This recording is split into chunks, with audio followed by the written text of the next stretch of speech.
আসসালামু আলাইকুম। আজকে চলে আসলাম গাজীপুর জেলার কালিয়াকৈর উপজেলার জমিদার বাড়িতে। তো এখানে আপনি দেখতেছেন জমিদার এখানে তেমন একটা কেউ থাকে না, কারণ জমিদারের ছেলে সন্তান নাই। ওনার তেমন একটা কেউ থাকে না, এই জন্যেই উনি ওনার ওয়াইফ নিয়ে উনি ঢাকায় থাকে। তো অনেক সময় আসে গ্রামে ঘুরতে। তো ওনার বাড়ি দেখাশোনার জন্য বাড়িতে লোক রাখছে, ওনারে থাকে।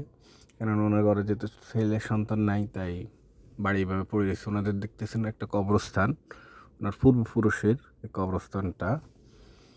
আর এখানে তেমন একটা আর দেখার মতো কিছুই নেই, যেহেতু বাড়িটা তেমন একটা পড়ে থাকে।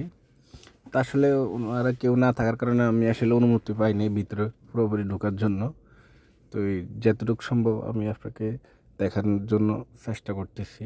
ওনাদের পূর্বপুরুষের নাম বা ওনার কোন বংশ থেকে এসছে, ওনাদের এখানে পুরো একটা হিস্ট্রি এখানে লেখা আছে। আপনারা অবশ্যই ভিডিওর মাঝে দেখতে পাচ্ছেন। তো আমার কাছে দেখে খুবই ভালো লাগলো।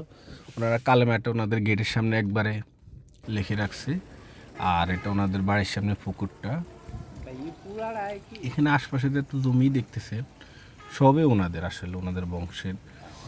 তো আর কেউ নেই, ওনাদেরই সব। ওনারা হয়তো ট্রাস্টের মাধ্যমে এগুলি হয়তো চলে যাবে সরকারের কোষাগারে।